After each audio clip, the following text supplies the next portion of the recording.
શિક્ષક દિન માનનીય આચાર્ય શ્રી શિક્ષકગણ તથા વહાલા વિદ્યાર્થી ભાઈ બહેનો, જેમ કે આપણે બધા જાણીએ છીએ કે આપણે બધા શિક્ષક દિવસનો જશ્ન મનાવવા અહીં ઉપસ્થિત થયા છીએ।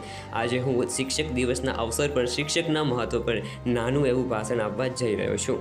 ગુરુ બ્રહ્મા ગુરુ વિષ્ણુ ગુરુદેવો મહેશ્વર ગુરુ સાક્ષાત પરબ્રહ્મ તસ્मै શ્રી ગુરુવે નમઃ।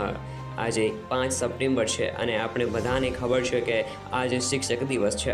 દર વર્ષે આપણે બધા 5 સપ્ટેમ્બરે શિક્ષક દિવસ ઉજવીએ છીએ। આજે ડૉક્ટર સર્વપલ્લી રાધાકૃષ્ણનો જન્મદિવસ છે। ડૉક્ટર સર્વપલ્લી રાધાકૃષ્ણના રાષ્ટ્રપતિ બન્યા તે પહેલાં એક મહાન શિક્ષક હતા, માટે તેમના જન્મદિવસ નિમિત્તે આખા દેશમાં શિક્ષક દિવસની ઉજવણી કરવામાં આવે છે। આપણા જીવનમાં શિક્ષક જ્ઞાન પ્રદાન કરવાની સાથે જ જીવનને એક નવી દિશા પણ આપે છે। શિક્ષક જ્ઞાનનો સ્ત્રોત હોય છે। હું પ્રત્યેક વિદ્યાર્થીઓને અનુરોધ કરું છું કે બધા વિદ્યાર્થીઓ શિક્ષકોની સલાહનું પાલન કરે અને દેશના એક સારા નાગરિક બને। ધન્યવાદ।